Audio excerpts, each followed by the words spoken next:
지금 당장 출입을 통제하십시오. 전하의 숨이 끊어졌습니다. 침전의 공기는 따뜻한데 사람들의 손끝은 바로 식습니다.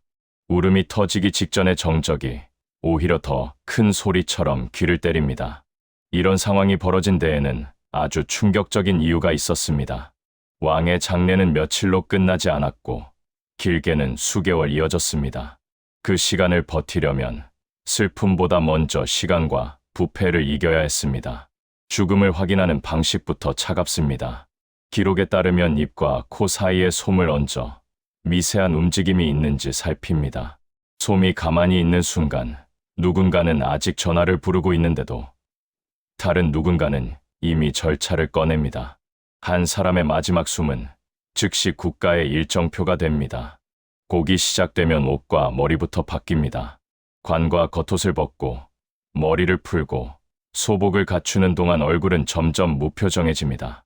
너무 슬퍼서가 아니라 슬픔이 얼굴에 드러나는 순간부터 이 방이 흔들릴까 두려워서입니다. 그리고 왕세자와 왕자들은 3일 금식에 들어갑니다. 배고픔은 비극을 더 선명하게 만들고 그 선명함은 더 오래 남습니다. 허기 속에서 사람은 자주 가장 잔인한 생각을 합니다. 이게 정말 끝인가? 내관이 지붕으로 올라갑니다.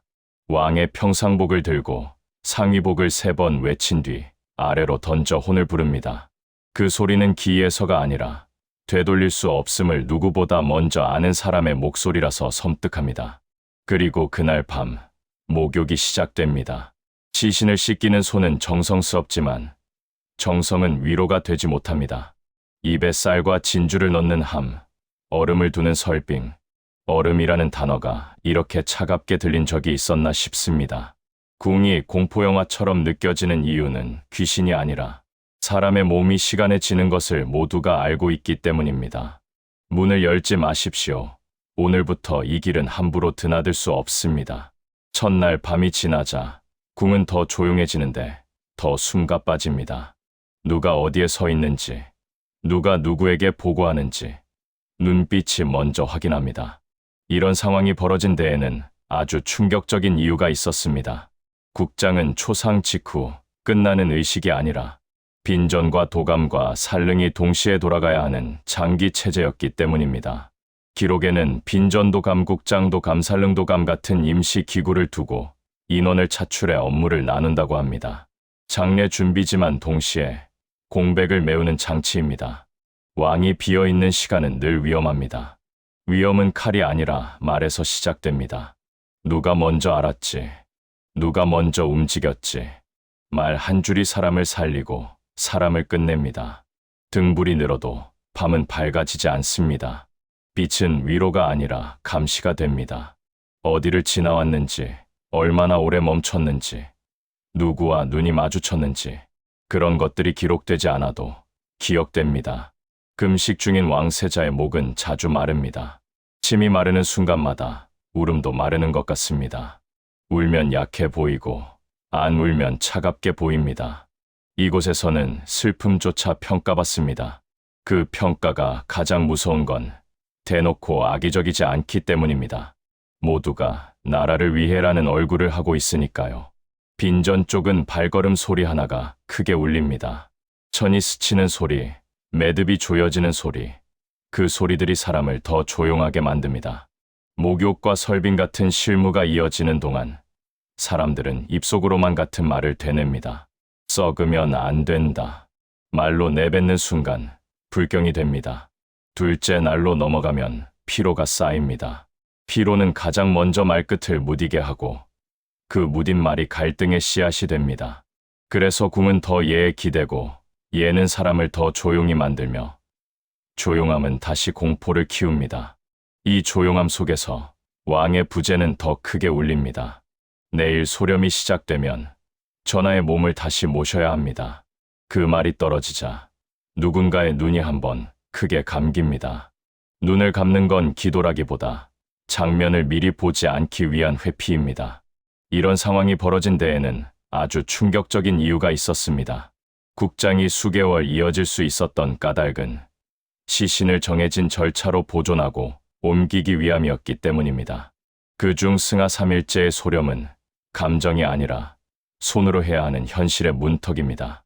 기록에는 소렴이 승하 3일째 행해지며 시신을 여러 겹의 옷과 천으로 감싸 이불로 덮는다고 나옵니다. 경건함을 위해서만이 아닙니다. 시간이 사람을 이기지 못하게 하려는 몸부림입니다. 셋째 날 새벽, 금식 중인 왕세자의 발이 잠깐 비틀립니다. 쓰러질 만큼은 아니지만 그 흔들림 하나로 그는 더 단단해집니다. 흔들린 자신을 들키지 않으려는 단단함입니다. 그는 상주로서 울어야 하고 동시에 곧 군주가 될 사람으로서 굳어야 합니다. 그 둘이 한 몸 안에서 싸우는 동안 표정은 늘 늦습니다. 마음이 먼저 무너지고 얼굴이 뒤늦게 따라옵니다. 빈전은 사람이 살던 방의 냄새를 잃고 절차의 냄새를 얻습니다. 천의 냄새, 약탕의 냄새, 얼음의 냄새, 손끝이 시리고 손바닥이 젖습니다. 이곳에서는 떨림이 죄처럼 보입니다. 누가 떨었는지, 누가 먼저 눈을 내렸는지 그 작은 흔들림이 책임이 됩니다. 궁궐의 공포는 여기서 선명해집니다. 슬픔은 개인의 것이지만 절차는 국가의 것입니다. 국가는 개인의 속도를 기다려주지 않습니다. 그래서 애도는 감정이 아니라 수행이 되고 수행은 사람을 더 외롭게 만듭니다. 그리고 누구도 이제 끝났다는 확신을 갖지 못한 채 다음 달력을 향해 밀려갑니다. 국장은 아직 끝나지 않았습니다. 이제부터가 더 길어집니다. 첫 72시간을 넘기면 사람들은 뒤늦게 깨닫습니다. 가장 무서운 건 처음이 아니라 계속이라는 거요. 이런 상황이 벌어진 데에는 아주 충격적인 이유가 있었습니다. 기록에는 발인을 위해 빈전에 봉안된 찬궁을 열고 재궁을 꺼내는 계빈이 승하 후 약 5개월 뒤 이루어지기도 한다고 설명합니다. 그 긴 시간 동안 궁은 멈출 수 없습니다. 빈전의 의례는 반복되고 도감은 물품과 문서를 쌓아 올리며 살릉은 공사처럼 움직입니다. 살릉도감은 능지를 정하기 위해 후보지를 살피고 공사 일정을 확정합니다. 많은 인력이 필요했고 수천 명이 동원됐다는 설명도 전해집니다. 장례가 단지 작별이었다면 이렇게까지 하지는 못했을 겁니다. 국장은 의례이자 국가 사업입니다. 그래서 궁 안 사람들은 슬픔이 달아가는 소리를 듣습니다.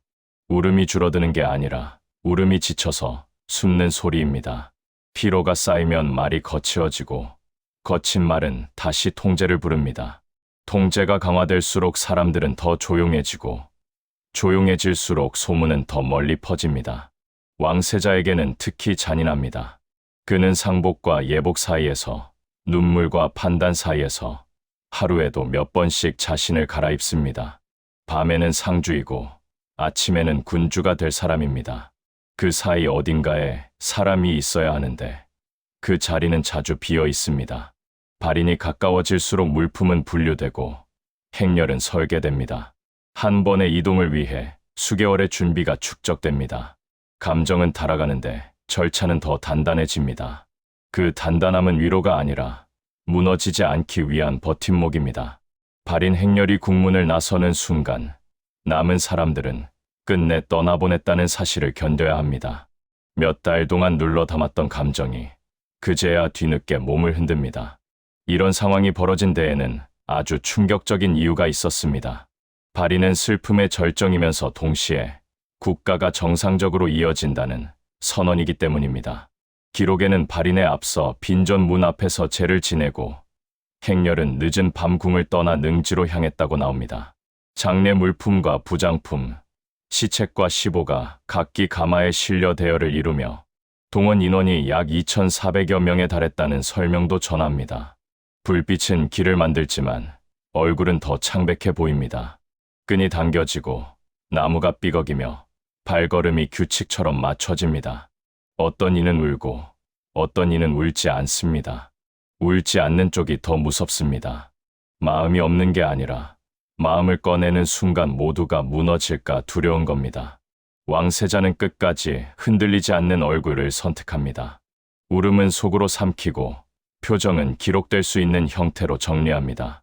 행렬이 사라진 뒤 궁은 잠깐 비어 보입니다. 그 비어 있음이야말로 왕의 부재를 처음으로 눈으로 확인하는 순간입니다. 그러나 문은 다시 열리고 사람들은 다시 걷습니다.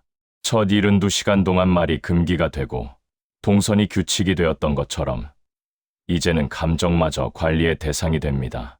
궁궐이 공포영화처럼 느껴졌던 이유는 귀신이 아니라 살아있는 사람들이 멈추지 않기 위해 스스로를 묶어야 했기 때문입니다. 그리고 그 매듭은 장례가 끝난 뒤에도 풀리지 않은 채 남습니다.